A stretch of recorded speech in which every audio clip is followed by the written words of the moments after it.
ഇന്ന് വന്നിരിക്കുന്നത് breakfast recipe ആയിട്ടാണ്. വളരെ പെട്ടെന്ന് ചെയ്തെടുക്കാവുന്ന ഒരു റെസിപ്പിയാണ്. അപ്പോൾ തയ്യാറാക്കി എടുക്കുന്നത് എങ്ങനെയെന്ന് നോക്കി വരാം.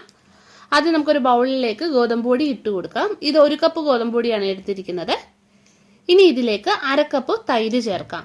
ഇത് അധികം പുളിയില്ലാത്ത തൈരാണ്. നല്ല പുളിയുള്ള തൈരാണെങ്കിൽ നിങ്ങൾ 1/4 കപ്പോളം ചേർത്താൽ മതിയാകും.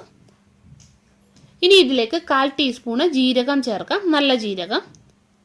ഇനി ആവശ്യത്തിന് വെള്ളം ഒഴിച്ചിട്ട് കലക്കിയെടുക്കാം. കുറേശ്ശെ വെള്ളം ഒഴിക്കുക. 1 കപ്പോളം വെള്ളം വേണ്ടി വന്നാൽ എനിക്കിത് കലക്കിയെടുക്കാനേ. കട്ടകളില്ലാതെ നല്ലോണം കലക്കിയെടുക്കാം. അപ്പോൾ ഇത് കലക്കിയെടുത്തിട്ടുണ്ട്. ഇനി ഇത് നമുക്ക് മാറ്റി വയ്ക്കാം.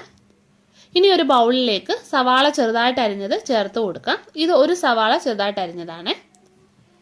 പിന്നെ ഒരു പച്ചമുളക് ചെറുതായിട്ട് അരിഞ്ഞത്, മല്ലിയില അരിഞ്ഞത്, പിന്നെ ഒരു ചെറിയ ക്യാരറ്റ് ഗ്രേറ്റ് ചെയ്തത്.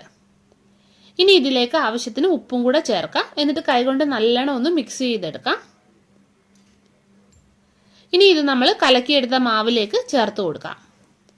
ഉപ്പ് നോക്കിയിട്ട് വേണമെങ്കിൽ ഇതിലേക്ക് ഉപ്പും കൂടെ ചേർത്ത് കൊടുക്കാവുന്നതാണ്. ഇനി നല്ലോണം കലക്കിയെടുക്കുക. കളറിന് വേണ്ടിയിട്ട് ഞാൻ സ്വല്പം മഞ്ഞൾപ്പൊടിയും കൂടെ ചേർക്കുകയാണ്. ഈ കൺസിസ്റ്റൻസിയിൽ വേണം കലക്കിയെടുക്കാൻ. ഇനി ഇത് നമുക്ക് ദോശ ചുട്ടെടുക്കാം.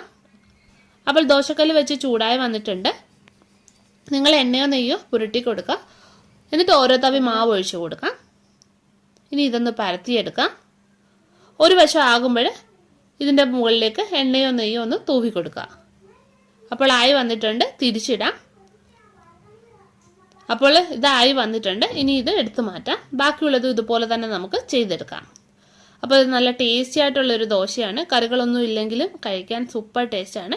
പിന്നെ വീഡിയോ ഇഷ്ടപ്പെടുകയാണെങ്കിൽ ഒന്ന് ലൈക്ക് ചെയ്യുക, ഷെയർ ചെയ്യുക. അപ്പോൾ നമുക്ക് വീണ്ടും മറ്റൊരു നല്ല റെസിപ്പിയുമായിട്ട് കാണാം.